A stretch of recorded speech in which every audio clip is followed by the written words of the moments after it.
Okay, thank you, Prashant. So now we have a talk by Seshadri and Shuchi on, it is actually a question, should bumblebees fly? Good evening.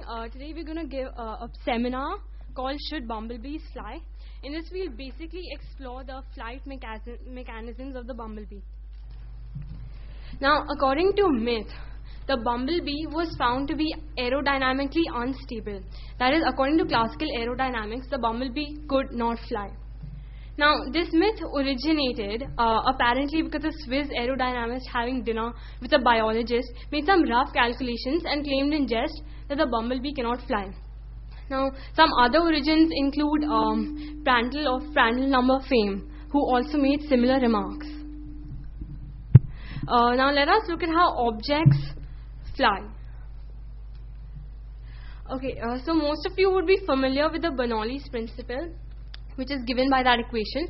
It basically states that for inviscid flow, the increase in velocity occurs simultaneously with a reduction in pressure and a reduction in the potential of the fluid.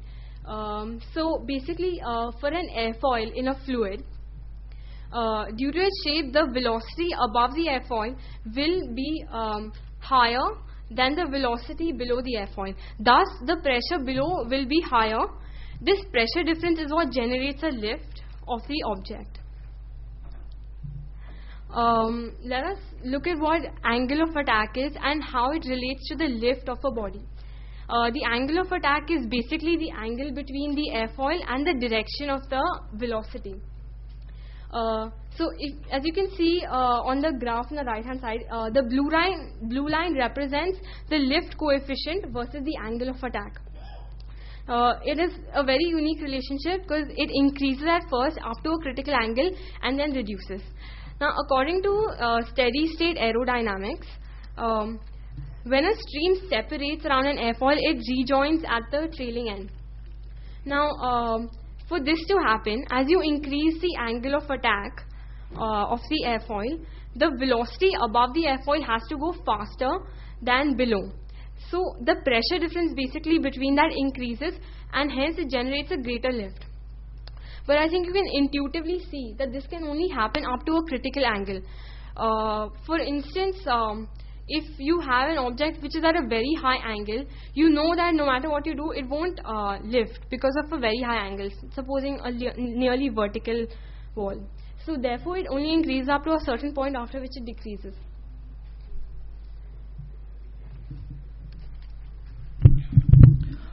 So let us now look into the concept of turbulence and how turbulence affects flow of an object, especially a very fast object. So what is turbulence essentially? So turbulence is basically the flow of turbulence essentially is a characteristic of a flow which flows in a very chaotic manner.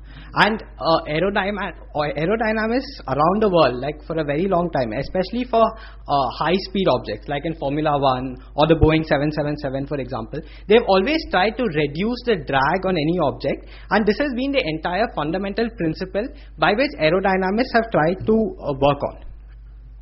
So now let us understand why turbulence is so bad and why we are trying to reduce turbulence.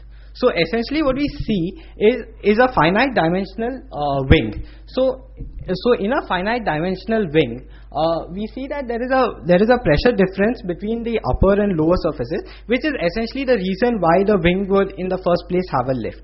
Now, because of the finite dimension, what happens is that from the positive side of the wing around the airfoil, you have a circulatory flow which manifests itself even beyond the wing. So as a result of this, there is a vortex which is formed behind the wing, and this essentially is what is known as the trailing edge vortex. And these trailing edge vortices is the turbulence which people are trying to reduce, because this essentially leads to drag, as we shall see in this next picture. This basically represents a very standard image of boundary layer separation. So what happens is that the flow, when an object like a sphere for example is flowing in a stream, the streamlines fail to, at high velocities, the streamlines fail to wrap themselves around this moving object, and therefore at a certain point they separate and rejoin at a much farther point. So directly behind the object there is a low pressure which is created, and this essentially is what is leads to formation of vortices, and this essentially is known as the wake. Now, why is this wake so bad, and why is the wake being reduced, especially in Formula 1, for instance, if any of you are watching Formula 1, is the fact that this low pressure behind the object and the high pressure in front of the object leads to a retardation force or the drag on the object, and this is what aerodynamists around the world are trying to reduce. So moving on, let us now address the fundamental question on why these scientists thought that the bumblebee should not fly. So essentially, if any of you has seen a bumblebee is very bulky. It is much larger than what you would expect an insect to be, and therefore the size of the wings of the bumblebee are much larger than the size of proportionately much smaller than the size of the bee itself. Therefore, when aerodynamists apply this, the classical theory, which basically is modeled on the basis of the wing being a rigid airfoil, and these wings are oscillating periodically, which is what normally we would assume. When this was applied on the bumblebee, they found that the wings of the bee must flap really fast for the bee to actually hover. And if the bee has to flap its wings so fast, the energy requirement for doing so is much higher than what a bee can expend. And therefore the bee should not fly. And this is what aerodynamists concluded. But the strange observation, which was found in an experiment of these bees in wind tunnels, was that the forces measured on the bee were significantly lower than what was expected classically, and therefore they needed a new theory to explain why this bumblebee was able to fly. In fact, when some scientists were asked whether an aircraft could be modeled in the form of a bee, they realized that aircrafts could not be modeled as the form of the bee simply because airfoils are again the same rigid airfoils which cannot fly because of the weight associated with it. I don't know, can you see the video? Or is it too bright? So essentially what this video is trying to show is the video essentially is showing the flapping of the wings of the bumblebee, and when you see it, you will find that there are 4 characteristic motions in the bumblebee, which is very significantly different from what happens in a normal bird, for instance. So there are 2 characteristic motions which are common to that of the bird, the upstroke and the downstroke. But what is classically different in the bumblebee as opposed to a normal bird is that at the end of the upstroke and the beginning of the downstroke, there is a classic rotation of the wing, which is known as pronation or supination, depending on whether it's the upstroke to the downstroke or the downstroke to the upstroke.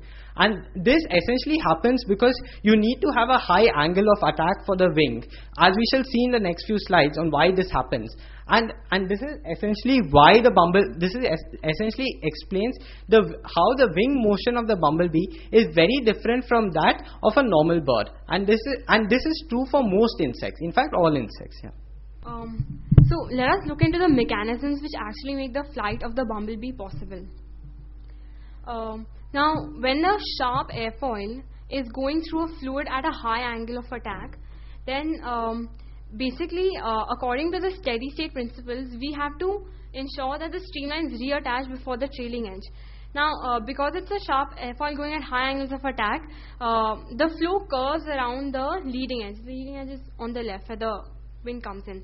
So, due to this, there is a vortex created at the leading edge, which is known as the leading edge vortex. Now, due to this, there is a reduction in pressure, which causes a suction force to be created perpendicular to the direction of the wing. Now, this adds to the normal potential force, thus creating a greater force than what you would normally expect. This is what leads to an enhanced lift in such cases. Now, bees, when they fly, also have a similar wing motion, and the wing sweeps through the air at high angles of attack. Now, we just saw that due to leading edge vortices, there is an enhancement of lift, which occurs in sharp airfoils going through the air at high angles of attack. However, it is found that these leading edge vortices are not stable. As the wing continues to go through the fluid at high angles of attack, these vortices increase in size, and they are too unstable to remain attached to the wing, and hence won't give that lift.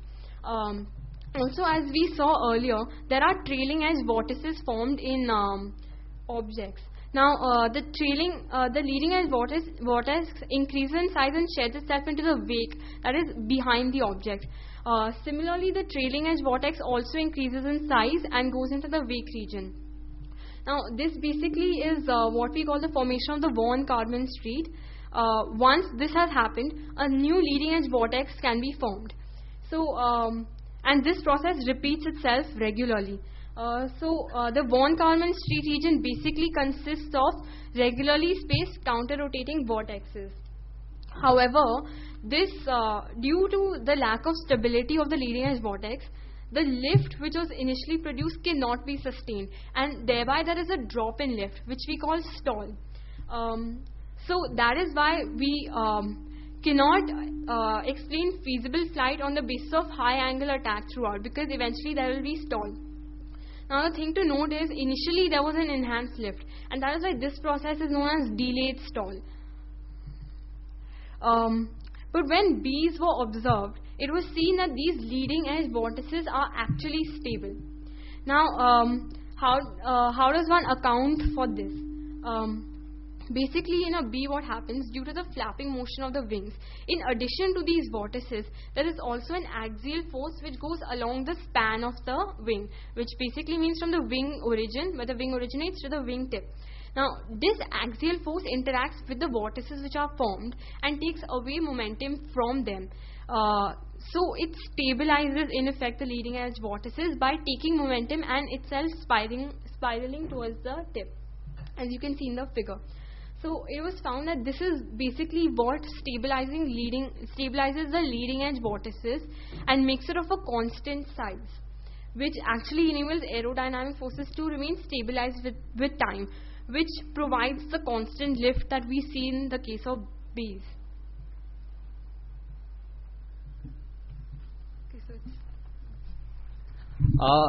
However, in case of bees, clearly the leading edge vortex does not explain the complete motion of the bee, and you shall soon see why. So basically there are two characteristic motions, as I described earlier, the supination and the pronation motions, which occur during the flight of such bees. So now when the wing is rotating, clearly the leading edge vortex will not be stabilized in such a case, and therefore there has to, and it was found experimentally that even though you don't have a leading edge vortex, there is still a significantly high amount of force which is generated even when these wings are rotating, and therefore there has to be another principle which explains how the bees are able to generate a certain amount of lift even when the wings are rotating, and this is what we shall see. So basically the forces because of the wing rotation essentially arise which are very similar to what happens in the case of a Magnus effect. So what is the Magnus effect? So the Magnus effect basically happens in baseball, for example, which is a very common example which is taken. So in baseball, when you throw a ball, or in tennis, when you hit a backspin shot, the ball essentially deviates from its path in the upward direction. So this happens mainly because the ball with its spin essentially spins the air around the ball also, and therefore the amount of air which moves on top of the ball is much greater, or has much greater velocity than the amount of air which is moving below the ball. As a result of this, what happens is that there is a net upward force which is much more than the force which is normally generated by a ball which is moving, and this is essentially what happens in the case of the wing also. So when the wing rotates, it essentially rotates the air along the wing in a similar manner to what a ball would do, and therefore there is a net upward force which is generated in this case. There is a net upward force which is generated in this case. And this to some extent explains how even during the rotation of the wing, the bee is able to generate some amount of lift. Now what we shall also see is how the bee, so basically the flight of the bee is entirely based in the turbulent regime of airflow. So what is the characteristic of turbulent flow? Turbulent flow essentially leads to a lot of energy being lost in the form of wake, as we described earlier, or in the form of vortexes behind the object. Now this would happen even in the case of the bee. But however, what the bee is able to do is able to use this vortex itself to generate a certain amount of lift for its propulsion, especially during this rotation motion, as we shall see. So what happens is that as the bee, during this supination and pronation movements, the leading edge vortices and the trailing edge vortices are essentially shed. So because these vortices are shed, you have a lower region, a lower pressure region in the region where these vortices are now shed. And as a result of this, there is a velocity gradient which is created in this region. So now as the bee rotates, one of the edges of the wing, which is earlier the trailing edge, now which is going to become the leading edge, enters this region of low pressure, and this is able to, and because of this entering into this region, into this wake, it is able to generate a certain amount of lift by virtue of entering this region. And this is known, and this is how the bee recaptures some of the energy which is lost in the form of the wake. And therefore, in the entire flight of the bee, there are essentially three main aspects which take place. One is the formation of leading edge vortices, and this mainly explains the translational movement of the bee. However, what we are all familiar with is the fact that the bee can move in random directions. It can be here once and then move over there and suddenly change its direction. And this is essentially because of the last two phenomena which we described. The fact that it's able to rotate its wing and generate a certain amount of lift because of that.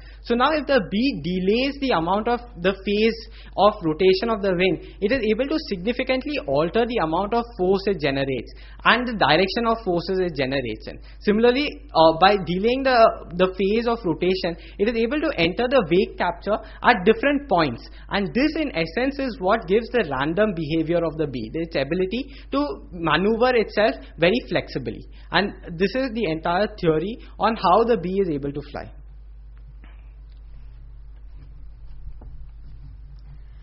All that we now know about the mechanism of flight of the bee was made possible due to some very eminent scientists, including Ellington and Michael Dickinson, who conducted experiments over the years on bees to see exactly what causes them to fly. So this shows this video taken from the University of California, Berkeley press release. Basically is the RoboFly which Michael Dickinson used to model his experiments and to see and predict what the mechanism of insect flight is. So this exactly models the flight of the bee, including the two translation phases of upstroke and downstroke and the rotation at the transition between these phases. Now this has in fact led to a whole area of new technology, and a very important application of this includes micro air vehicles.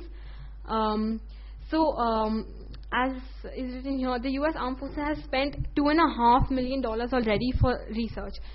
It just tells you how important this is. And in fact, these are modeled on the flight of the bee, both of the images that you can see. And one of the applications of micro air vehicles is they can go where ground vehicles can't go. So in hazardous terrain where you really can't send anything else, you can send these. And they're pretty small in size because they model on the insects. So that's one important application. So as we come to the end of this presentation, the main question to ask, or what to take out of this presentation, is what we believe is how insects have been able to survive in ways in which humans have not been able to do so far. The classical question which Darwin always asks.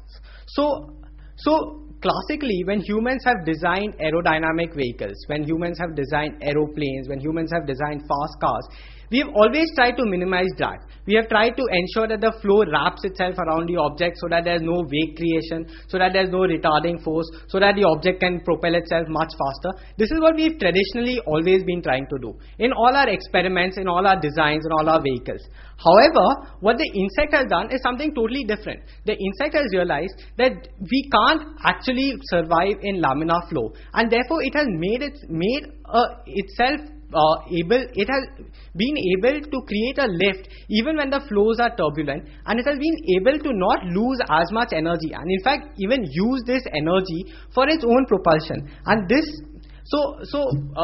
I would like to give a quote by Werner Heisenberg. So Werner Heisenberg once said that if So apparently when he goes and meets God, he's going to ask him two questions. What is why relativity and why turbulence? And he was optimistic that he'll get the answer to the former.